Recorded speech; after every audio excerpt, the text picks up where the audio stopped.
Yes, indeed. Welcome into another episode of Total Hockey Now on the Total Hockey Now YouTube channel. Yeah, it's getting close to the holidays. Don't pretend like at your own jobs you're already not starting to wind things down a little bit for the year. Let's be real here. What were you going to say, Ant? This is 2 weeks in a row for you. I caught the last week's version of this, and I am concerned. This is not Rangers related, is this? This is not frustration over the Rangers.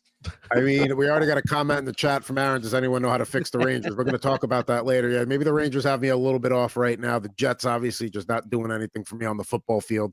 So yeah, we're fully in the Christmas mode here on a Total Hockey Now, not Rip and Riff. THN here. That is at Ant Rivera 86. That is Fuzzy Chris 91. I am at Pucking Thoughts.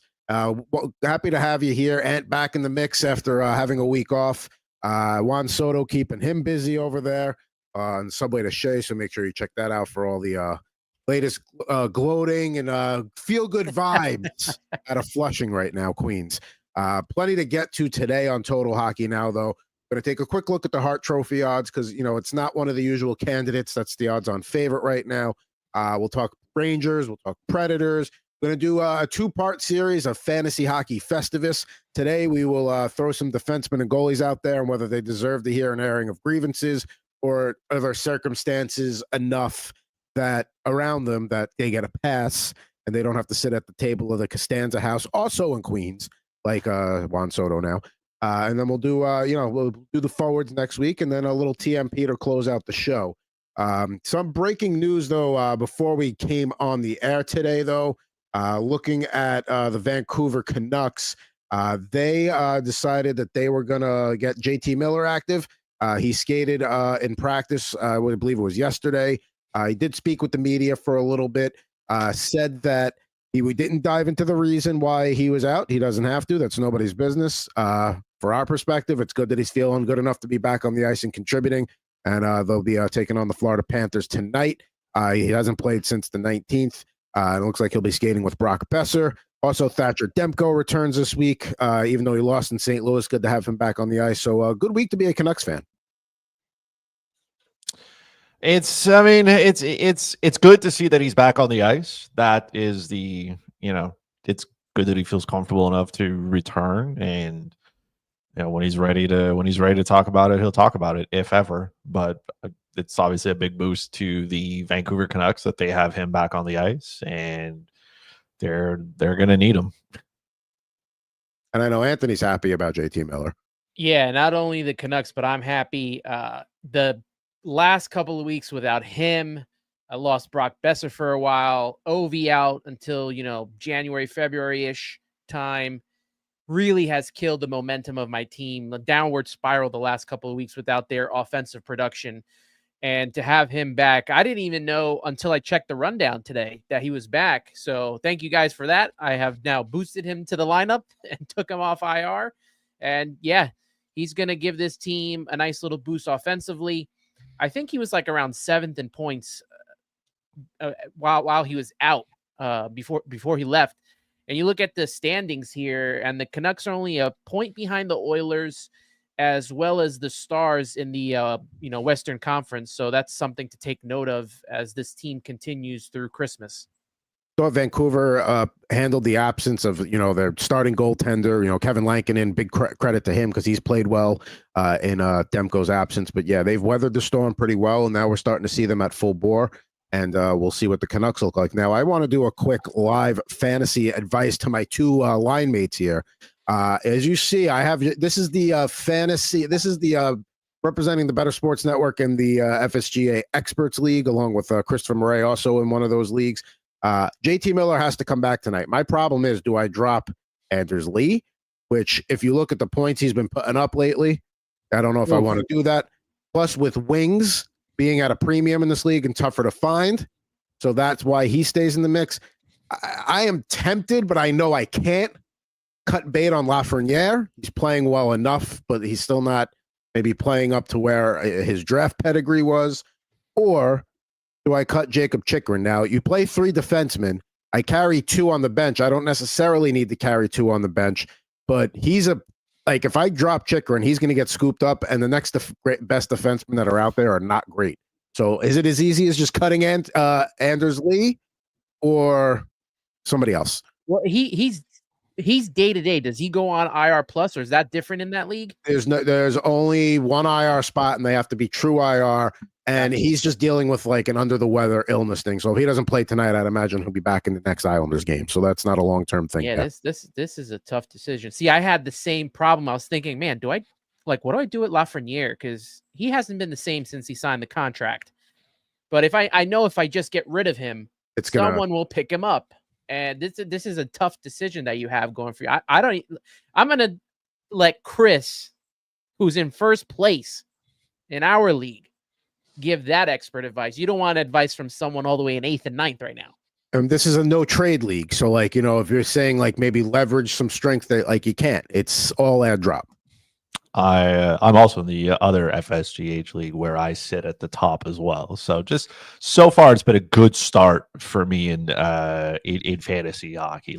And you won both of our leagues last year. It's true. Let's not jinx it right now, right? But we're right there. To me, that's simple. You drop Jacob Chikrin and you just move on. I mean, in a 3 defense league, right? Like, how much is Chikrin really playing, right? Like, you can't really drop Neil Pionk because of all the the stuff that he brings.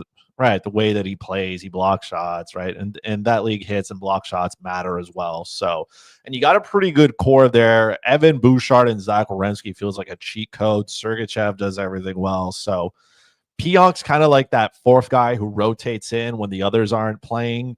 And Chikrin's going to, he's the 5th guy there. I get that if you let him go, that's it, right? But even if your defenseman got hurt, you would still be able to slide, you know what I mean? You'd still be able to slide him in there, Pionk that as a regular. So I also carry 3 in the FS. I carry 4, defensemen in the FSGH. And I mean, I have been blessed with being able to have Cale Makar, Zach Werenski in that league. So it's really easy for me to just swap whoever else I need to get in there. You've convinced me. And here's the thing. If wings weren't at such a premium, I would just cut Lee. It wouldn't even be a thought. But, I mean, you make the argument right there. When they're hot, they're hot. And you got to hold on to them. You got to use all that juice as much as you can. All right. So there we go. And now I got JT Miller back in the lineup. Thanks, guys. That's what I needed there. I just needed somebody to help me out and tell me the thing I needed to hear. So there we go. If he falls apart though, or if something happens where Chikrin ends up, I don't know, winning the Norris by some second half though, we take, this is, what is it? This is not financial advice. This is just, how we would have done it, or at least how I would have done it. Correct. Yeah. No, we are. Yeah. If Chikrin goes on and wins the Norris and scores the game winning goal for 30 of their wins the rest of the way or whatever, then yeah, whatever. I'll just have to deal with it. Let's talk a little before we get to the Rangers. Pretty solid trade happened earlier in the week between the Sharks and the Avalanche. Basically a goalie swap with Alexander Georgiev going to the Sharks, with Mackenzie Blackwood going back to the Avalanche. Sharks also get forward prospect Nikolai Kovalenko, son of Andrei Kovalenko, conditional 5th round pick in the 2025 draft and the 2nd in the 2026. Colorado also gets Giovanni Smith and a 5th round pick in the 2027 draft. So basically, it's the goalie swap. San Jose is getting a much better prospect back than Giovanni Smith, who's more of a 13th forward at this point, and the 2nd round pick, because the 5th round picks are basically just kicking 1 year to the next. So, and that 5th round pick in San Jose will probably be a little bit higher than the one that the Avalanche are sending back, but you never know.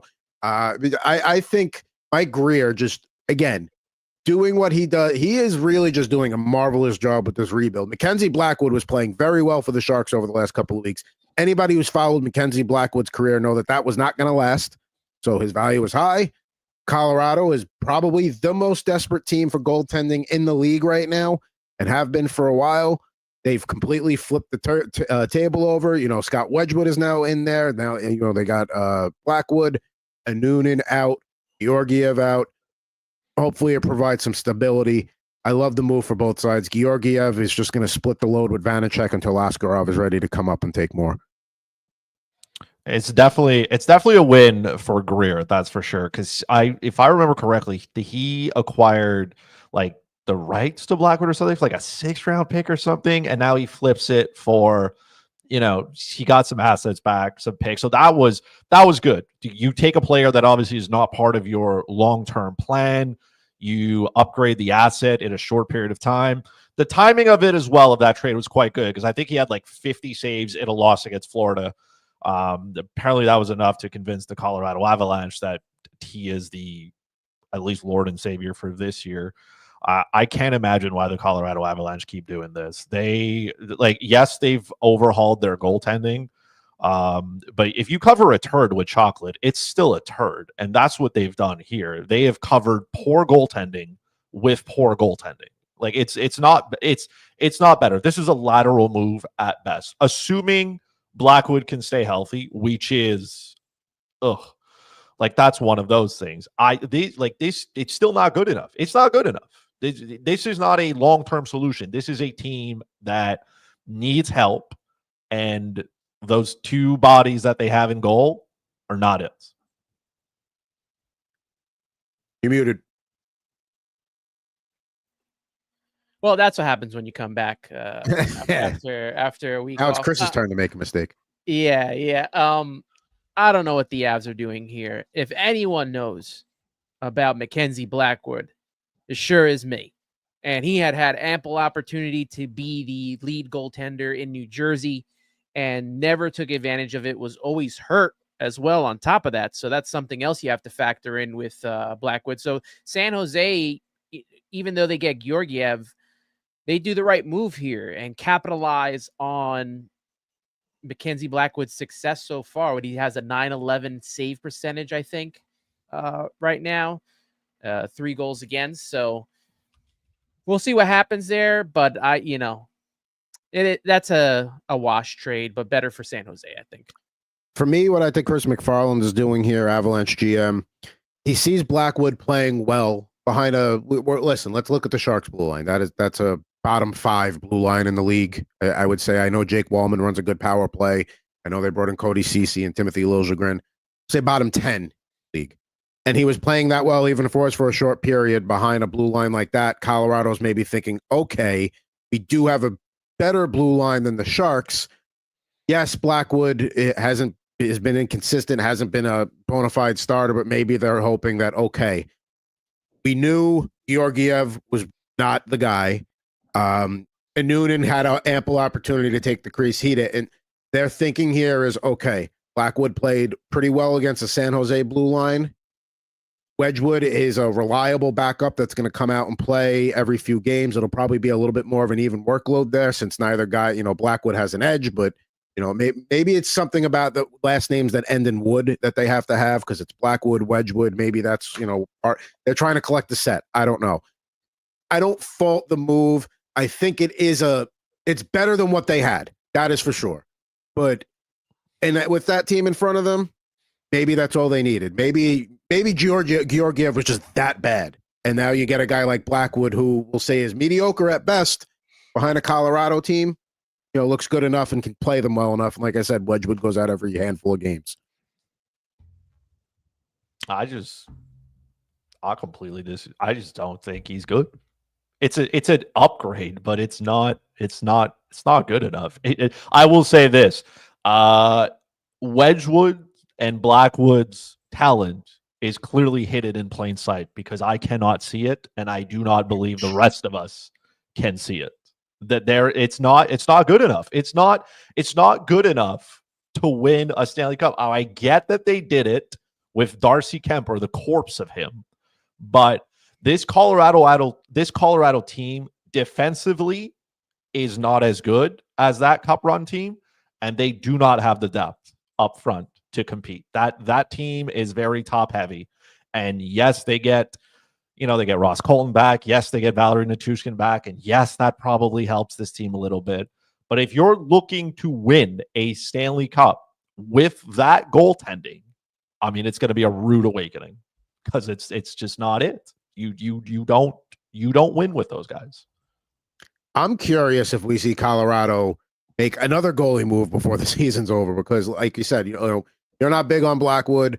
Wedgwood is a backup. That's all he is. Nobody expects more than that. So maybe this is not the last time we're talking about the Avalanche acquiring a goalie this year. Maybe they're just going to keep trying to get, bargain bin, goalies, and hopefully one of them pans out. Maybe that's what this is here.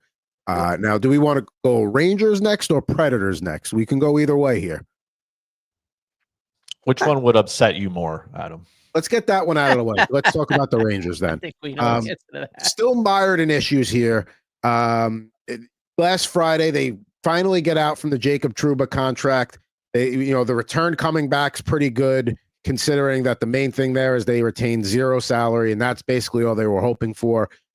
So 2 hours later, Igor Shesterkin gets signed. Great. The reason we couldn't give him the deal was Jacob Trouba's contract. Literally, the second that he's got off the books, they get it taken care of. Bravo. They go out, they play very well against Pittsburgh, watch that entire game beginning to end. It was like, okay, this team's playing a little bit better. They're playing like a team that's, killed two birds with one stone today and got those two headaches not headaches, but those two clouds over the locker room, Igor's future with the team and Trouba, done. Then they lose to the Kraken 7-5 on Sunday. They lose to the Blackhawks on Monday. They bounce back with the Sabres, but will win in Buffalo last night. But, and then, you have Larry Brooks on Spit and Chicklets basically talking about Mika Zibanejad being a sensitive player and how, other things that are being said is that, the locker room is not thrilled with how Chris Drury handled Barclay Goodrow and Jacob Trouba, and that's having an effect on them. I mean, when you look at what's going on with the Rangers right now, I don't necessarily, yes, they have some problems on the blue line. I just think this is more of a confidence issue. Maybe the team needs to go away for if they have an extended period off, a couple of days. I don't know. I think this is a team that took the, eventual champions, the Florida Panthers, deep into the conference finals last year. It's not that much of a different team. I think this is more between, they just need to mentally be better. And once that starts happening, once they start to feel better as a team, I don't know how you do that though, because right now it just does not look good on the ice. I mean, the Rangers are just bad, man. Let's keep it a stock here. This team is just not, they're not playing to where they need to be. And this isn't Jacob Trouba's fault. No. He's a symptom of it. But moving him, by the way, some teams stay bad because they just make poor decisions. And the Anaheim Ducks definitely are a team that will continue to be. I feel like that rebuild's going to go on for at least half a century. Because you have a player who didn't want to be there, or who did, but didn't want to be with the Rangers in a sense because of how he was being treated. A player that clearly, a team that didn't want him there as well. And Verbeek ends up giving up a player and an asset, and the Rangers retain no money in that deal. I don't know how Verbeek just woke up. How high was the bidding for Jacob Trouba? I can't imagine it. It's good that the Ducks get a solid veteran, a guy who can pile drive his elbow into somebody's skull. So, I mean, there's that. But the Rangers got lucky that they found a GM with no idea what he's doing, because you should not be giving up an asset in that. And you should have been getting a pick along with Trouba and asking the Rangers to probably hold some money there. And they didn't. And like you said, that helped them sign Igor an hour later, who, by the way, has all his money in signing bonus, who has a full no move clause, so the Rangers never have to worry about that experience ever again, at least with him. So but the Rangers need something to happen here, and they need some help on that blue line, because it's just not good enough right now. It's not good enough. Mute. Gonna have to set an alert. Nailing it. Yeah. I think it's time. I think that it's time to break up this core. And I'm not just saying that because I'm a Devils fan, but they've tried for so long to get this. Chris Kreider's been here forever now.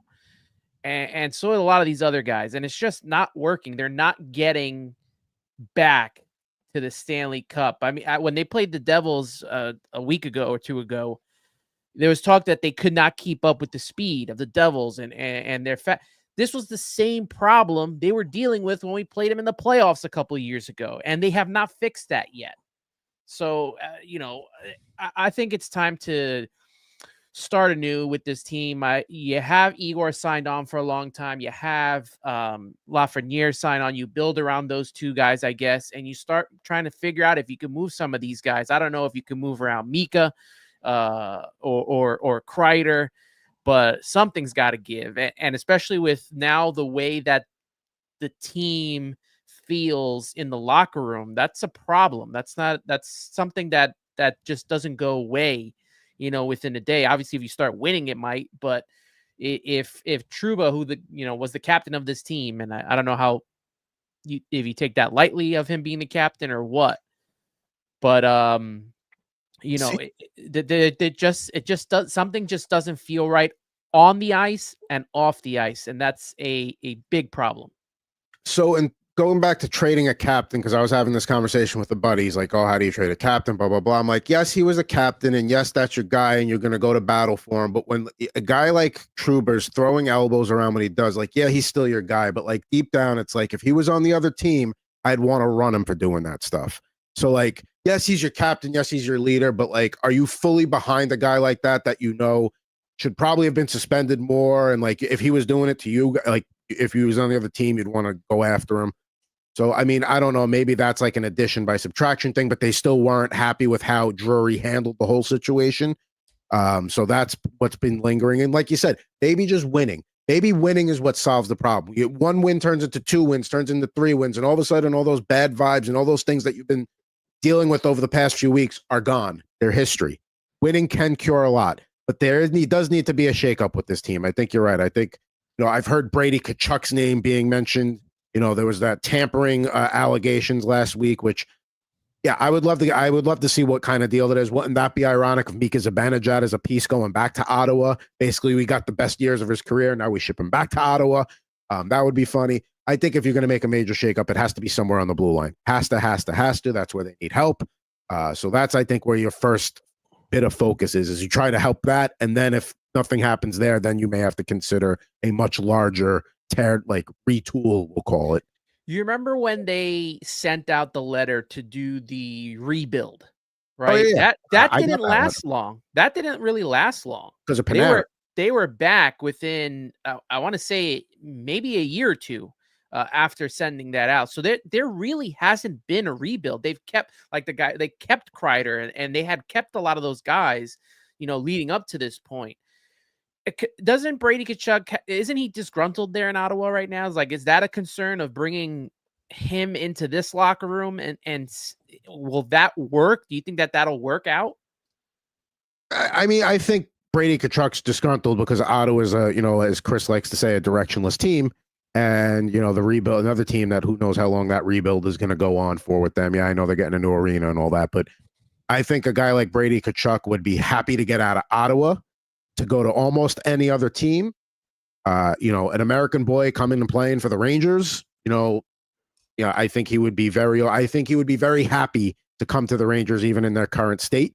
But I think it's on the blue line first. Aaron saying there, Lindgren needs to go. I would convince Mika to get traded to Dallas. We have a lot of good prospects, and it's just we have the vets who have no trade clauses. Mika to the Preds for Nyquist. I mean, it's clear that it's the mental thing, and 2, a shakeup needs to happen at this point. And it's not going to be firing the coach. You're not going to get rid of Peter Laviolette because then that's just I think that's a short-term fix. I don't think Laviolette's necessarily the issue there.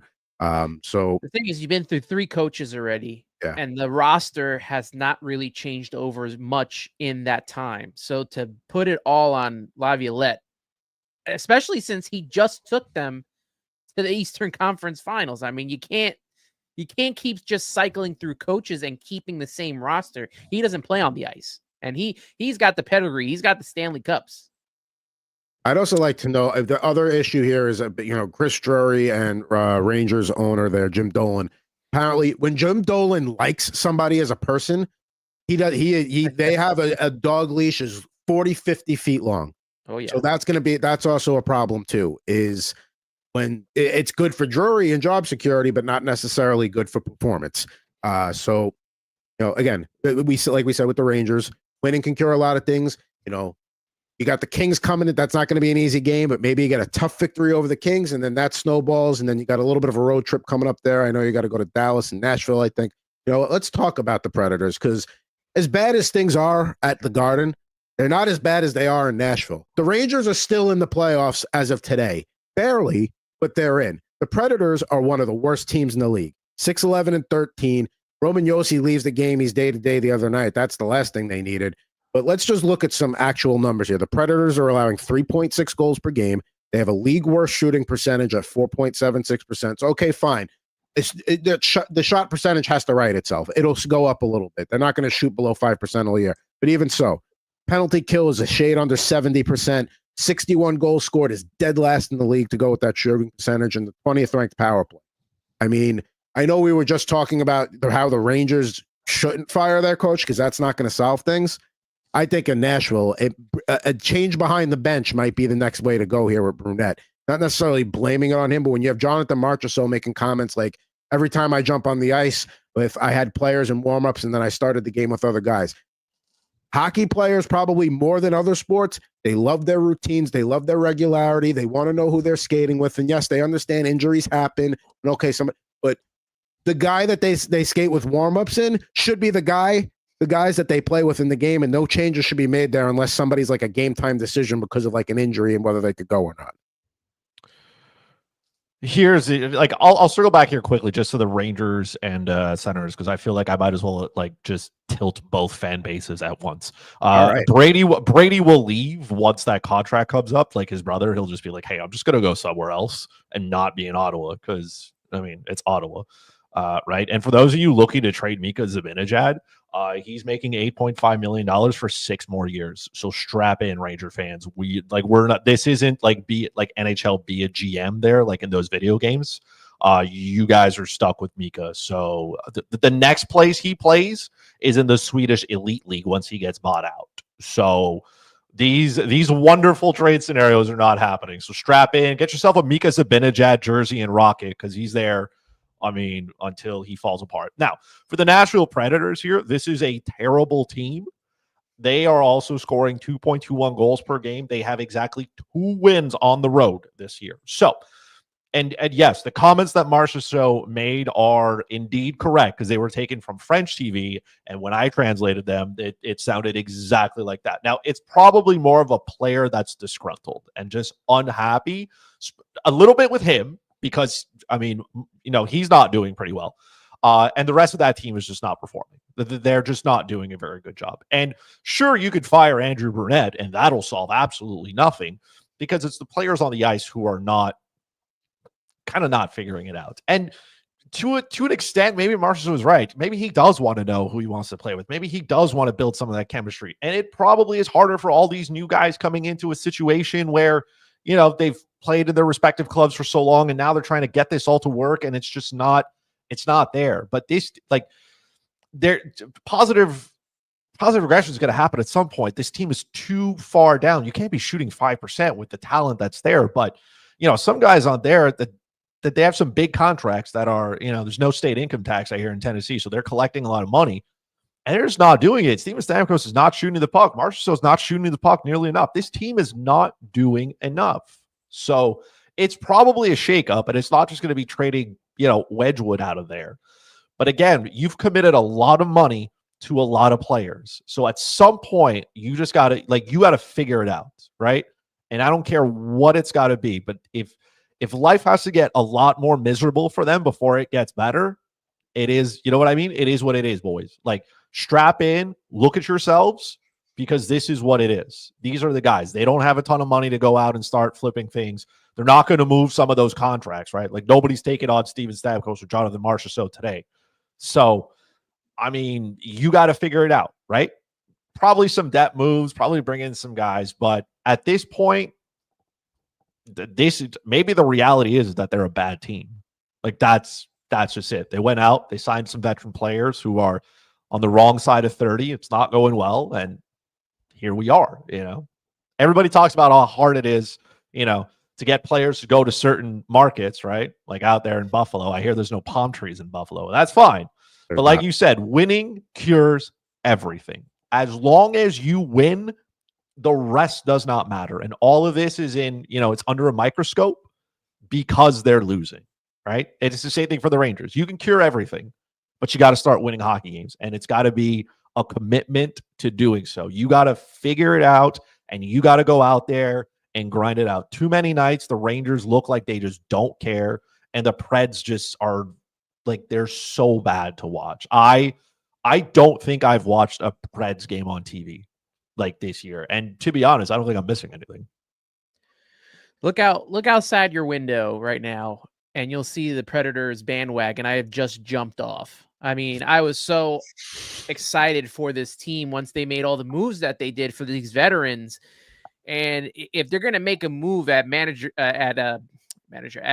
head coach, they're going to have to get someone that has more experience. I don't know. Maybe their general manager, Barry Trotz, is a guy that can take over the team and kind of turn this around. He's got the pedigree, Stanley Cup champion. Maybe he's a guy that could come out of being the GM and start coaching this team. They have the second worst goal differential. They're 28. Penguins are the worst at 30. This team is struggling bad, man. And I feel bad for my brother because he wanted Roman Josi, and I obliged. I traded for Sergachev and Bobrovsky from him, and now he's injured. So sorry about that. Nice deal for you. Yes. Taking advantage of your brother during the holidays. He offered the deal to me. That's older that's or younger wild. brother? He's older brother. Oh, Damn, taking advantage of your older brother like that. That's wild. That's going to come back and bite you. Look, if it makes you feel better, Nashville fans, all 7 of you left off the bandwagon, still on the wagon here. I mean, you guys got 3 first-round picks coming this year, so maybe we can get some good players. Maybe we could, maybe we could insert something for next year. You know what I mean? But you got no money, and you don't really have anything anybody wants. So I don't know. And bringing down Barry Trotz isn't going to solve anything. That's just wishful thinking here. So 2 things. One, I thought it was funny that Philip Tomasino gets traded out of there and gets points in 4 of his first 6 games with the Penguins. Not even like, he goes to like a Lightning or somebody like that. No, he goes to the Penguins and starts producing. So, I mean, that's just that's Nashville season in a nutshell right there. But I think this is one of those situations where a coaching change, it's ripe for it. You just changed the locker room. You brought all these new players in with Stamkos and Marchessault and Brady Shea. You signed Saros to the long-term extension. They're not listening to this guy. Whereas with the Rangers, I think it's more of their disconnect with the GM, and like a lot of people have said in the chat here, it's a mental thing with the Rangers. I think with the Predators, it's a shake-up behind the bench. I think it's one of these situations where a new voice, and a name that was thrown out there was which team will hire Quenneville. I mean, there's going to be the bad PR at first when you take a guy like Quenneville. But let's say they fired Brunette tomorrow, hired Joe Quenneville the next day. There'll be some bad PR for a couple of days. Nobody's going to care by mid-January. It's going to be, somebody will have a comment once in a while. Nobody's going to care anymore. So if, that's maybe the kind of guy they need to bring in, is a respected voice that, has plenty of has his name on the Stanley Cup quite a bunch, and went to the playoffs many, many, many, many times in his career. So we'll see, what Nashville does there. We got a busy chat today. I mean, it's been pretty good here so far. Let's keep it going, though. I want to get into a little bit of the Hart Trophy odds here. Let's bring those up on the screen. And you see right there, it's not McDavid that's the favorite. It's not McKinnon that's the favorite. It's Kirill Kaprizov, much deserved, at plus 165. McDavid at plus 300. McKinnon at plus 550. Kucherov at plus 1,200. And then Marty Necas having the season of his life at plus 1,800. And then you see some of the longer shots there with Jack Eichel, Leon Draisaitl, and Sam Reinert there. Kaprizov, I mean, let's start there. We agree. He deserves to be at the top the way the season he's having. I know it's a sore subject for Chris, who missed out on him in our league draft and maybe a couple other leagues. I know you're a big Kaprizov guy, but I mean, to me, it's funny that it's, it's not the usual cast of characters. Like Kaprizov's kind of been on the periphery there, maybe like in the second tier of Hart candidates. He's kind of broken through, and I don't think he's going anywhere this year. Every time I see Kirill Kaprizov rack up points, like I cry, because I know I was right in expecting him to explode. Like I got it right, and I still couldn't get him on my fantasy team with Cale Makar, because I knew that like Makar leads, I think, all defensemen in points. Kaprizov leads all player in points, and I'm like, man, like, I know I'm doing well, but I was so close, and I'm not, I'm not there. But like that, he is definitely, to me, he is very much a Hart candidate, because Minnesota's good. We knew that defensively they could be good. That whole that whole system that they got going there is really starting to work. Defensively, they're good. I mean, Marc-Andre Fleury looks like he's 25 again. There's some guys over there doing things that are, I didn't think they were going to be able to do. Like Jake Middleton's been elite. Marco Rossi starting to cook there. The supporting cast has been really good, but the straw that stirs the drink here is Kirill Kaprizov. And all this, I think like 60+% of his points are on the road. So he gets the worst matchups, right? Because when Kirill's in town, you probably got to watch him. And he still goes out there and slams his opponents. So, I mean, betting against McDavid is always a good strategy to lose money, but like, unless, even if McDavid gets like 135, 140 points, it's like, okay, like which is through no fault of his own. Like, he's been there, done that. You're like, okay, show me something else, right? Through no fault of his own. He's elite in every way, shape, and form. But man, I have a hard time taking this one away from Kaprizov. 18 goals, 25 assists in 27 games. So on quite the pace right now. I mean, if he scores 50, is that it? Like, you got to give it to him at 50? I'd give it to him if he does it at 40. Okay. Like, if he does it, if he's got 40 goals, 60 some odd assists, like he's a 100-point player at his current pace. He's on pace for what, 115? Like, even if he slows down a little bit, he's still right there. He is the definition right now of one of those power forwards. He is, he's a great skater. He's big. He shoots the puck. He does all those things that you love a player to do. And Minnesota, yes, they got some guys there. I get it, but he is still like I feel like he's dragging the rest of that team with him a little bit. Like, this is a well-coached team. Defensively, they know what they got to do. Goaltending is strong. The defense is solid. They're doing their thing, and that's good. And that allows the offense to do what they need to do. And Kirill leads that boat. The other thing too, and you alluded to it a little bit there. The Wild this year, just, we talked about last week how they're juggernauts, and they, at the top of the standings in the Central with the Jets, the Stars and Avalanche lurking right behind them. But yeah, I mean, you talk about who's most valuable to their team. Take Kaprizov off the Wild, and where are they in the standings? Maybe they're a wild card team. Maybe they're in that 3 spot in the Central. But no, I mean, right now, if all things stay about the same as they are now, unless somebody like McDavid or McKinnon or Kucherov, goes on, because that's the other thing too. Guys that have won it before tend to get a little bit of an extra look. They tend to get a little extra consideration. I almost feel like you have to be in consideration, but don't get nominated before you get nominated. And that's where Kaprizov is right now, and I think can win it. On the right side, those guys can all have very strong seasons, but I don't think any of them at this point. Eichel would really have to do something to stand out. Natchez, I think, it's a breakout season, but I don't think, unless he goes out and just scores 70 goals, I don't think he's going to be in the conversation there. Maybe Draisaitl or Reinhart, but yeah, it's the guys on the left, and to me, it's Kaprizov. Yeah, this is a public outcry, by the way, to Gene. If you would like to trade me Kaprizov, I will definitely listen. You can almost ask for the moon in my firstborn child that I may never have, but I would give it to you. Like, just know that. He literally has Kaprizov's name on his team. I know. He had it on before he even drafted. He did. That's how confident he was. That's how I know. I'm in the sauce here, but like, I'm trying to just, I'm trying to see how, how I could maybe make the dream come true, and it doesn't look like it's going to happen.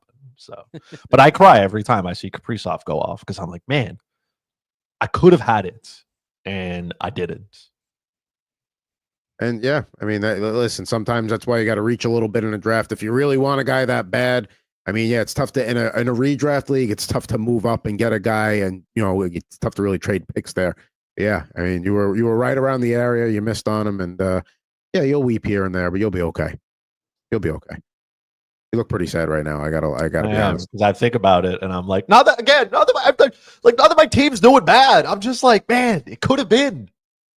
What could have been? You're muted. No, you're muted. Strike three. You are in first place. I know, but I could have had. You know what I mean? I'm right there. And you know what the worst part is knowing I can't get them. That's the worst part because I don't have the pieces for I don't know, man. I can't even flop him like a $20 bill because 20 Canadians, like what, like $4 American? It's not even enough. You know what I mean? Pretty sure Gene lives in Australia. So what you need to do is like call him up in the middle of the night when he's groggy and talk to him. Then he's not thinking straight. Maybe you get something out of him. You know, that's what you really need to do if you're going to try and go after him. All right, whatever. Do they have happy hour in Australia? I mean, yeah, but catch him during that time. I mean, you'd have to just do the time adjustment to Montreal, but yeah, I mean, I'm sure you might be a night where you got to wake up at a random time. But if it gets freeze off, look, if I will wake up at 3 a.m.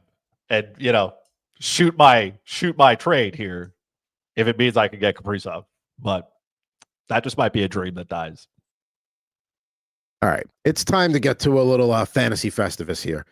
We've been, we're going to do forwards next week. Today will be defensemen and goalies, and it's not like, listen, Frank Costanza, Kramer, we love him. You know, you see the high tensile strength aluminum pole there on the right, just got it out of the crawl space. Eric Carlson, one of the guys we're going to be talking about here in this segment. Let's get to Fantasy Festivus. And we talked Nashville Predators a little bit here. So why don't we start with UC Saros? He was 27 in IDP, according to Yahoo, third goalie taken positionally, and he's currently ranked 11th on NHL.com goaltenders. He's got a 6-13-5 record, 908 save percentage, 272 goals against average. Now, we talked about how bad the Predators are. So is his numbers in play a reflection of the team in front of him, or does he need to sit down at the table in the Costanza house and deal with and take his grievances from Frank and everybody else there? I think it's the team in front of him. Right. I mean, look, wouldn't you take that save percentage and goals against for any of these teams that are struggling? Yeah. Like the win-loss record is, it is what it is, but that's not on him.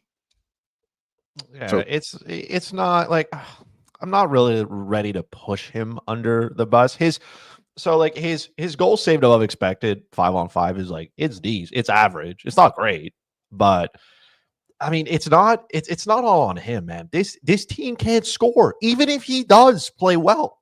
The Preds don't score enough goals. And you went out, you got a whole bunch of guys who score goals. So he's not the problem. It's everybody else a little bit that's around him that needs to do better. Because even if he gives up 2 goals, which is still not much in hockey, Preds are not there. They're not putting the puck in the net, and that's probably the only thing Saros can't do. So Saros is going to get a pass. He doesn't have to deal with airing of grievances. He gets to leave. We got 2 more goalies I want to get to here. But first, let me get to Stuart Skinner here.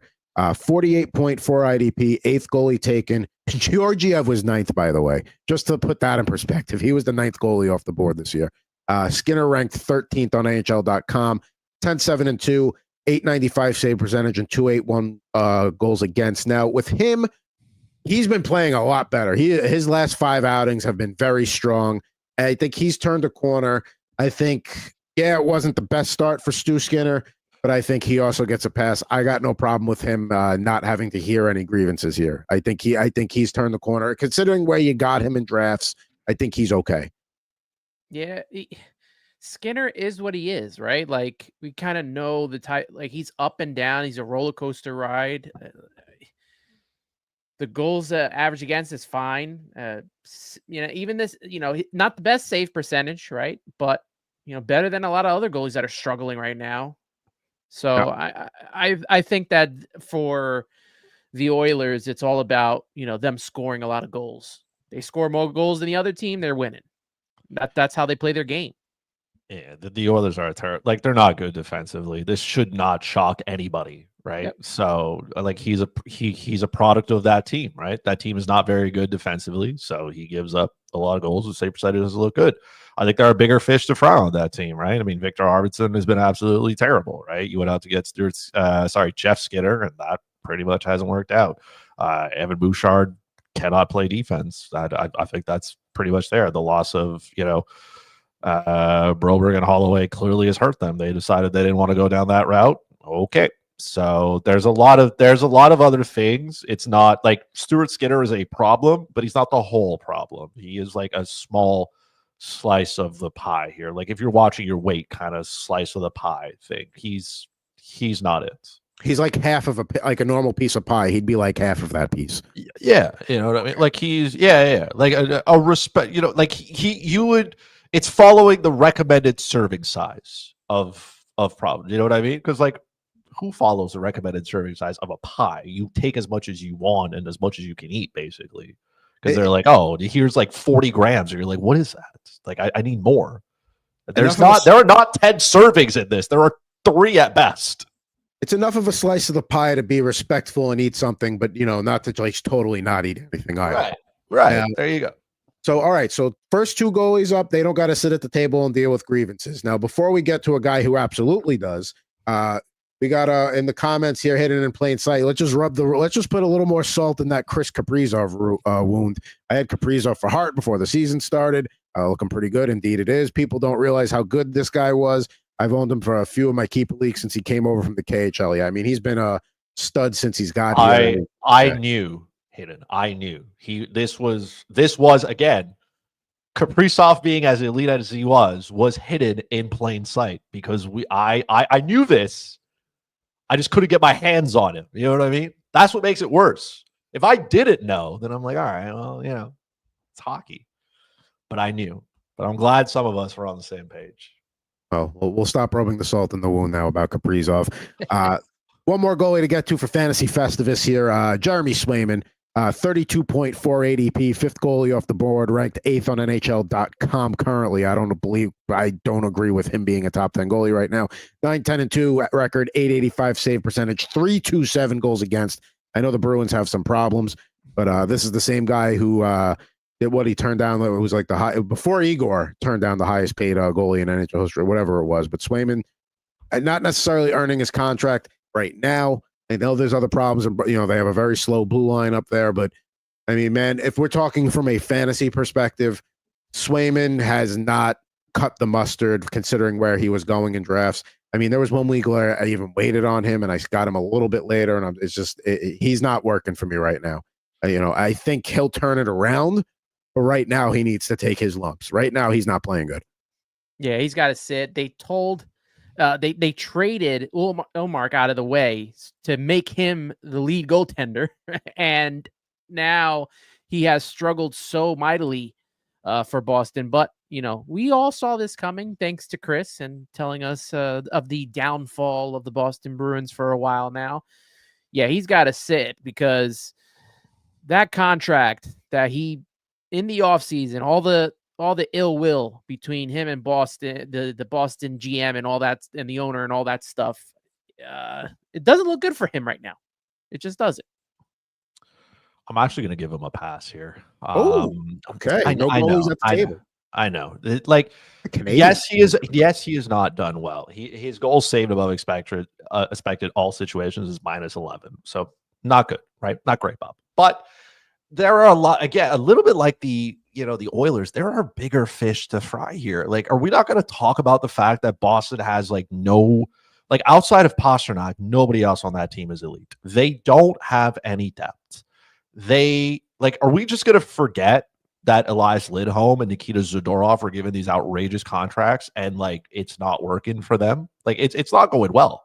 Those, I feel like Swayman has earned his money, and I think it's more of a product of the Bruins just being so bad, right?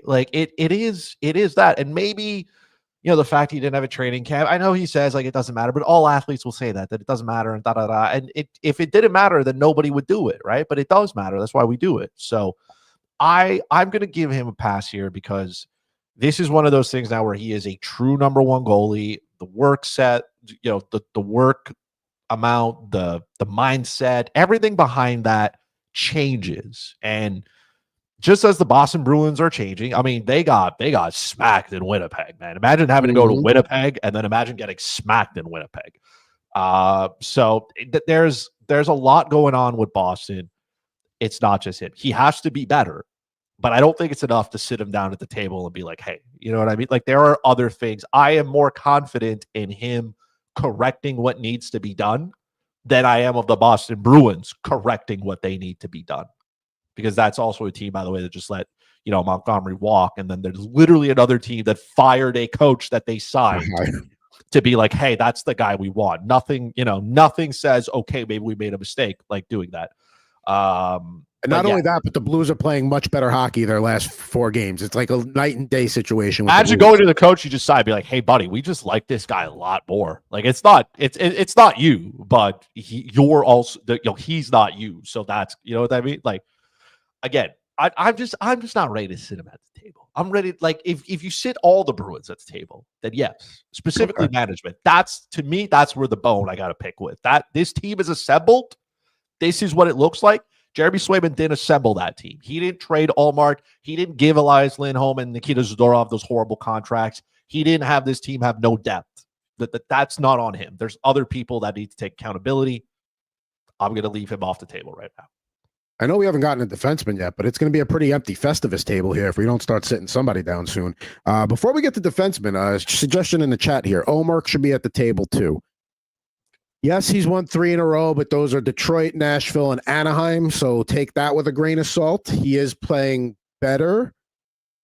I'm tempted to not put him at the table just because it's like you knew what you were signing up for in Ottawa. Like, you were expected to make things a little bit better, but I don't know. He can't sit at the table because we knew this was happening. Yeah. Unless you're an Ottawa Senators fan, in which case you're delusional. Like, you knew what was happening here.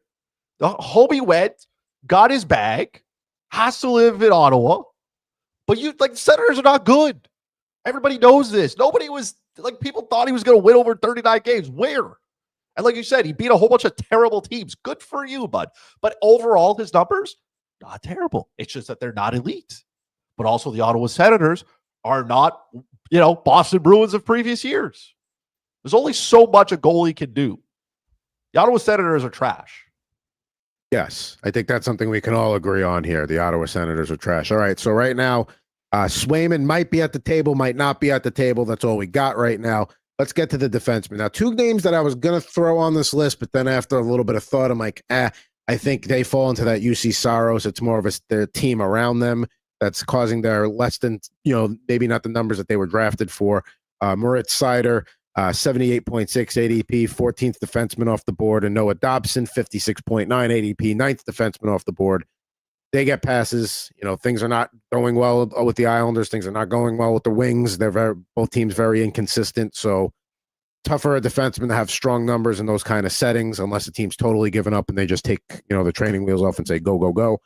So we'll give them a pass. But I'm going to go back to Boston here. Charlie McAvoy, 64.2 ADP, 12th highest defenseman taken. Currently ranked 23rd on NHL.com. 5 goals, 6 assists, 3 power play points. Yeah, he's still on the top power play and the top pairing. But I don't know. I need more out of that than Charlie McAvoy. I know he's probably a bottom tier 1 defenseman or a top 2nd tier defenseman. I need more than what he's getting. And I know there's other problems in Boston, and he got selected to the 4 Nations face-off USA team. But he's got to sit at the table. He needs to take his lumps. Come on down. All right, down, Charlie.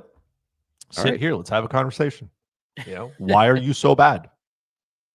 Just, start there. Why, tell me like you do at every performance, improvement plan. Tell me what you can do better and where do you see yourself in 6 months? He has just not been good. There is no competition on that back end for him anywhere. Like, that's his top power play spot. He's got all the minutes he can get. Like, it's nobody else is stealing it. And he just looks miserable. He looks terrible. It's not great. So Jeremy Swayman could sit at the other table, Jeremy Swayman should probably sit on my side and ask Charlie McAvoy the same question as to why is he playing so terrible. You absolutely have to sit the guys from the same teams together. Like we're not going to spread, like, they're not going to know a lot of people there. And you know how it is. You go to someone's house and you don't know people. That one person you kind of know, you're going to latch on to them a little bit. So yeah, we'll have them seated at the table together. But yeah, so for me, McAvoy and Swayman, absolutely there. I got 3 more defensemen on the list I want to get to, but Aaron, throw them one in the chat. Let's just, bash the Rangers all day long, as we should. Keandre Miller needs to be at the table. He is the softest D-man. I will say, for a man that is that large, he does play very soft. Like I know there's, Lindgren is not, in high regard right now in New York. Adam Fox maybe not having a top season, but not having a terrible season, at least fantasy perspective wise. There are other guys in the blue line, but yeah, Keandre Miller needs to be step up. And yeah, I think he can absolutely sit at the table next to Kruger and Frank Costanza and, the guys from the off-track betting that showed up too at the Costanzas. He has to have a seat there. I would agree with that. He should probably bring Lindgren with him. They should probably split the conversation, because both of them are just they're not doing it. Yeah, he probably gets lost in the mix because of Lindgren and because of Trouba and them trying to get rid of Trouba, that you don't even, realize how bad he's been. You forget to bash him so bad to say they would linger. We're talking about the rest of them so much that we forget that they've been just as terrible. You run out of steam after a little while. There's only so much you can really attack on people and all that. But yeah, those guys absolutely need to be at the table there. A couple more guys here, and then we'll do our TMP before we get things wrapped up here. Miro Heiskanen, 56.9 ADP, 10th highest D taken, ranked 27th on NHL.com. Still on the top power play unit and the top D pairing, 4 goals, 10 assists with 3 power play assists. Now, I'm ready to not sit him down at the table, because Miro Heiskanen, I think, is doing exactly what Miro Heiskanen does from a fantasy perspective. I'm okay with it. Maybe I'd like to see a little bit more out of him, but I think he's getting a pass. I don't think he needs to sit at the table. You know what sucks about this list? I have 2 of these guys on my fantasy team right now. So that one of them is Miro Heiskanen, but I like you. I'm going to keep him off because I think he's been playing pretty decent for me. He's been getting the points that I need. Like you said, Adam, he's playing like Miro Heiskanen plays. A lot better than last season, that's for sure. But I have him off of the Festivus. He's a really good real life defenseman. Like, he's a guy you want on your team because he plays the position so well. But I think maybe his numbers were a little bit inflated last year, and most of that has to do with the assists. He's still I think there's a chance that he can regress positively. 19% of his shifts start in the offensive zone. So 1 in every 5 shift that he takes starts on the offensive side. So that usually is, good spot for defensemen to do something. He still has that top power play unit, and Dallas is a good team. So it kind of, you know what I mean? Again, winning cures everything. From a fantasy perspective, it sucks, especially if you took him way up there. But you should have known that. You know what I mean? There were other defensemen there, and you took Miro Heiskanen, and now we live with it. But he's up to 4 goals. Thomas Harley has the same thing. I guess if you're mad because Harley and him have the same amount of points. You could have gotten Harley much later in drafts, right? Yeah. So that's kind of the thing that maybe irks people. But Heiskanen, to me, man, he's not sitting at the table, man. Not sitting at the table. He's fine. We talked about this in our mock drafts all summer long. He is what he is. He's a guy that, you miss out on some of those top guys, and you all right, you could take him, but the expectation with him, so he's fine. Let's see here. I got 2 more on my list, a couple more in the chat too. Erik Karlsson, 92.9 ADP, 18th highest D taken, ranked 33rd on NHL.com, 2 goals, 10 assists, 7 power play points, doing his job there. Not terrible numbers, but keep in perspective, his contract is on par with William Nylander's. So yes, that doesn't come into play in fantasy, but I mean, man, I guess for the draft that where you're getting him, in the 90s, he's getting close to the top 20 D-men there. I think it's okay, but I do think maybe he needs to sit at the table and take some lumps. I don't know why he's sitting at the table. He is an aging veteran who got a contract from somebody else. San Jose gave him the money. not Doobie and the gang. They were dumb to take the contract, but that's a different conversation. He's got what? He's got 19. He's got 19 points. Most of them are assists. That's what Erik Karlsson is. He's not a 100-point player. He is not. He ran wild in San Jose, and we do not run wild in Pittsburgh. There is no fun happening in Pittsburgh. But again, another guy who sees about 15% of his stars in the offensive zone. Like he's given the opportunity. He's seeing a little bit of power play time. Chris Letang's not really going to take his spot. He's not the defenseman he was once. And the rest of that gang, there's nobody there that's going to challenge him offensively. As long as he stays healthy, he's going to collect his points. He's probably, like, if you get 50 points out of him, that might be stretching it. That's a good year for Erik Karlsson. I know it's not what it was, right? Like, it's not 100. But if you thought he was getting 100, I have some magic beans I'd like to sell you later. All right, we got a suggestion here, Evan Bouchard. I'm not going to put him at the table. 6 goals, 14 assists. What does he got? Maybe on the power play, he's got 5 assists. So maybe you'd like to see a power play goal or 2 from him on the point. Though if that's where your gripe is, sure, maybe he needs a little. Maybe we're not sitting him at the main table. Maybe we're sitting him at the special teams table, where your special teams needs to improve a little bit. But other than that, I got no problem with Bouchard. And then he also said, don't forget about Falk. And not that there was high expectations for Justin Falk, but once Torrey Krug went down, that top power play unit spot was supposed to be Falk's, and he did not maintain it. I mean, Broberg is maybe going to, take it at some point, but at least until Krug comes back, whenever that's going to be the case. Parayko's out there too. But yeah, Falk, had an opportunity to run the top power play unit and just didn't take advantage of it there. Yeah, Evan Bouchard has 14 assists, 11 of them primary. Like, I get, like, we probably want to see more from the power play, which is fair, but like Edmonton's power play is not operating as it should. So he's kind of like a byproduct. I think he would sit at the table for his defensive responsibilities, because watching him play defense sometimes is definitely, like, if I was a coach, I'd want to pull my hair out of my head. But the good thing is in fantasy, we don't care about how we play defensively, because we don't have, like, the plus minus, right? Because we're in 2024 and that's a meaningless stat. And I did, like, none of you took Bouchard because he hits and he blocks shots, right? Like, you understood the assignment, and so far he is giving me the assignment. When it comes to Justin Falk, I could care less. Hobie is irrelevant. The whole St. Louis blue line is irrelevant. And most of that lineup, to me, is irrelevant. Most of it, with the exception of a couple of guys, right? Kyrou, Thomas. I'll even throw Buchnevich in there.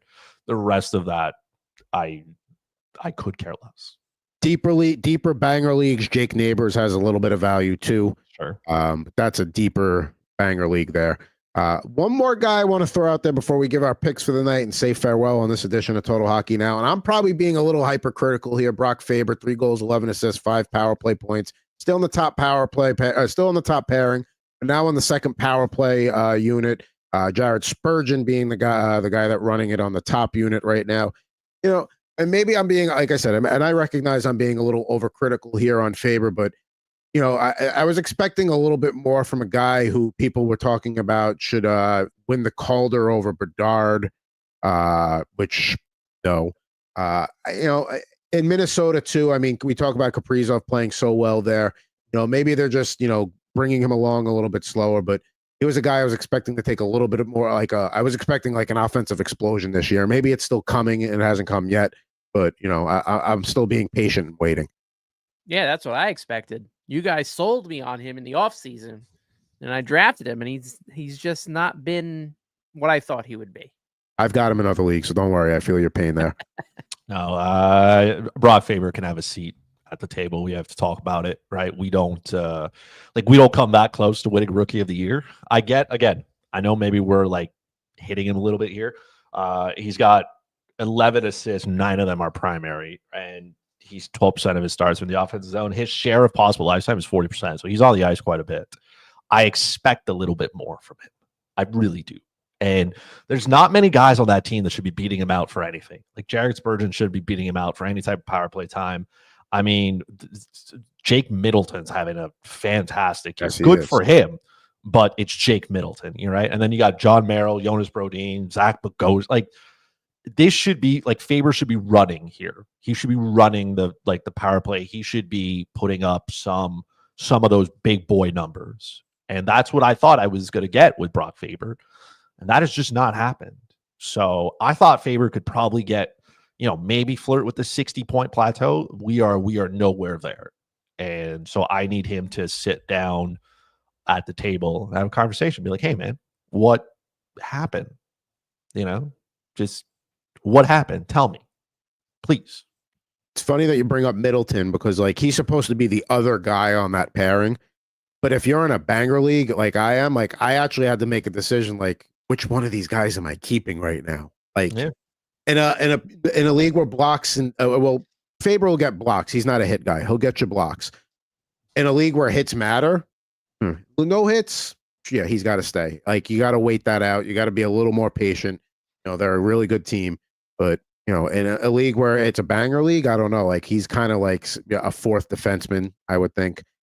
So we'll see. And then, Luke Hughes gets mentioned here. He definitely does have to sit at the table. He was injured, start the year. He had a really good rush the other night, bringing the puck up the ice. I think Luke Hughes is a guy, if you can maybe go out and acquire him now in fantasy, maybe get before he goes up too much and gets a little too much recognition and starts to improve there. CG saying Chychrun is a league winner. Glad I found that out when I had to drop him for JT Miller earlier. But I mean, that's more of a depth. That's more of a league specific format move. Chychrun's not a guy I would recommend dropping in other setups. It's very rigid in the FSGA league. Like, you really can't do much. There's not a lot of flexibility. It's only waivers, one IR spot. So he unfortunately was a guy. I hope it doesn't bite me, but he had to go. The timing of that was just fabulous. Let's bring back the Kaprizov comment from earlier. But like we knew about Kirill, and you're right. Chychrun, I think, benefits as well from the Washington Capitals apparently being good. This is a team last year that was a fraud, and now they're no longer frauds. They're real, which is weird, but they are. So good for the folks over there in Washington living the best life. How much noise we made if Siplikov wins the Calder? Well, considering he's plus 1,200 right now for the Islanders at plus 12,000. If at those odds, I'd take Askarov over him. But I mean, Calder odds right now, Mishkov minus 230, Celebrini plus 200, and then it's kind of like a huge gap because then you get to 20-1 for Lane Hudson, 40-1 for Logan Stankoven, Dustin Wolf 40. So it's Mishkov and Celebrini. It's a 2-horse race for the Calder this year. And he's going to be saddled down by Patrick Roy, that anemic offense. That's what's going to keep him not winning a Calder, because the Islanders are just, again, if you want to cure insomnia, 60 minutes of the New York Islanders, man, that'll do it for you. There we go. I think we've done a good job filling up the table here enough that it's a decent gathering for Fantasy Festivus for the defensemen and goaltending. Come back next Thursday and we'll do some forwards there. That'll be fun because I'm sure we'll all have names we want to throw on that list and why. But before we get out of here, we always like to do something called TMP, where we each pick a total, a money line, or a puck line from the upcoming Thursday night slate that's going to kick off here in about 45 minutes. I actually had 4 picks that I wanted to throw out there tonight. So let's start with you guys here. Chris, his Montreal Moneyline pick hit last week. Who do you got tonight? We are going with the Islanders. That's right. We're going to fall asleep watching them, though. But yeah, the Islanders don't give up goals. They're good defensively. And I can promise you that the Chicago Blackhawks are probably not going to score many goals. So I'm going to cheat a little bit. I'm going to take the Islanders in 60. They probably, I'm afraid that they might need overtime just because both those teams are so terrible at scoring. But maybe like a 2-0 Islanders win, that would make me happy.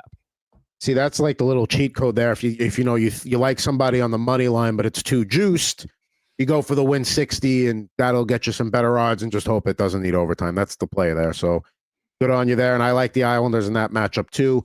And who do you got for yours? I have the Kings at the Devils over 5.5 total goals. I think it's minus 120. The Kings have scored 3 or more goals in their last 4 games. The Devils score goals, but they also give up a lot of goals. So I see this going to maybe around 6 goals around here. So I'm going to take the over on this one. I mean, a low 5.5 number. You might, they're expecting not a ton of goals, but I mean, it's very positive. I mean, David Riddick's been playing well. Jacob Markstrom's been playing all right, but yeah, I mean, I could see, the Kings got into it was a low scoring game against the Islanders the other night. I can see maybe a little bit of a track meet happening there out in Newark tonight. Looking so some of the picks that I made here. Let's go. My first one is, I know Boston got trashed the other night in Winnipeg, but when you come off an embarrassing loss like that, an 8-1, yes, the Jets are a good team, but you should never lose 8-1. Going into Seattle tonight, Seattle's a tough team, but I think Boston has a good showing tonight coming off that embarrassing loss. They're looking to play better. So Boston money line at -110. Looking at Chris's Canadians there. I like the Pittsburgh Montreal over 6.5 -105. Yes, Montembeau has been playing well, but Tristan Jarry's in net. So I think that turns into a track meet there. Third, Tampa Bay wins 6, a regulation win at Calgary, +105 there. Tampa coming off a tough loss in Edmonton the other night. I know Calgary plays pretty well, but I think that's a good spot for Tampa to maybe jump them a little bit.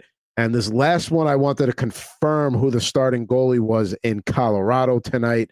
Before I made this pick, I think they're going to be very happy to have a guy like Blackwood in front behind them, but it is Wedgwood tonight. So if it had been Blackwood, I would have gone Colorado -1.5. I'm not going to do that. So it's going to be 3 plays. They're going Wedgwood tonight. I would have thought they would have played Blackwood, but maybe not. So yeah, we're going to go with those 3. Those are my 3 for tonight. I have Seattle winning, so do what you want with that information, because I mean the Boston Bruins are they're so bad. I agree they're not playing well, but when you get embarrassed that bad, usually you come out guns blazing the next game. And depending on the opponent, if they were going out and playing a team like Edmonton, I don't know, but I feel like, I'm all about Boston. I got a -110 on the money line. That's not bad for the Bruins. So there we go. That's going to be my pick there. So Chris, Slapshot podcast this week. What do we got coming up? Nothing tomorrow, because I'm still recovering from that absolutely brutal puck doku that I had to get into. Don't ask me how it went. I'm still recovering, but we will have new stuff the week after, once I have recovered mentally from that absolute grid of it. It came out of me. The puck doku gods were nice to me for a couple of weeks, and then last Friday they stopped. They were just like, no, not anymore. Do this, solve this, and I was like, no, ain't no way. I wonder if Kaprizov was one of the answers that you played in Sudoku. He was not. I had to try to guess players that were undrafted, and I was not good, to put it lightly. I was the Boston Bruins in Winnipeg. But yeah. Subway to Shea podcast, and I heard they signed a big outfielder this week. They did. Juan Soto to the Mets. So Sunday at 10 a.m. I will have Pat Ragazzo, who is the Mets beat reporter for Sports Illustrated. He'll be my guest. We'll recap the winter meetings, talk about Soto, and what else might be coming down the line for the New York Mets. The way you were framing that for a second, I thought you were casually going to be like, yeah, we got Juan coming on 10 a.m. on Sunday. Like, I wish. Oh, like, don't bury the lead. You know what? I don't even think I could promote that, because I would feel like if I did, it would fall through and I'd be, had tomatoes thrown at me or something. Like Fozzie Bear? Yeah. There you go. And tomatoes are a tough stain to get out there, so you really don't want tomatoes thrown at you. Take it as a guy who's learned that you don't wear a white shirt when you eat red sauce. You can't do it. And I got Rip and Riff. New episode with Mr. Jared Moore and myself came out earlier in the week there. Always fun time ripping some cards, talking some football or whatever sports. This week we did hockey, baseball. It was the day after the Soto signing, so reaction there. And baseball, football, and hockey cards in that episode. So that was all fun. Marek checking in. Hey, guys, made it just under the wire there. Aaron giving us a nice little hat tip there. Great content. Shout out Ant for telling me to subscribe to the channel. That's his guy right there. We do appreciate it. And hey, we're with you weekly here. We're with you every Thursday, 5 o'clock. Sometimes that day is going to move around a little bit. We try to keep it Thursdays here. But nonetheless, we appreciate you tuning in, whether you're watching live or on a replay later. Reach out to the show if you got any suggestions. Follow us on all the usual spots at Total Hockey Now on X, Facebook, right here on YouTube. Send us a note, totalhockeynow@gmail.com.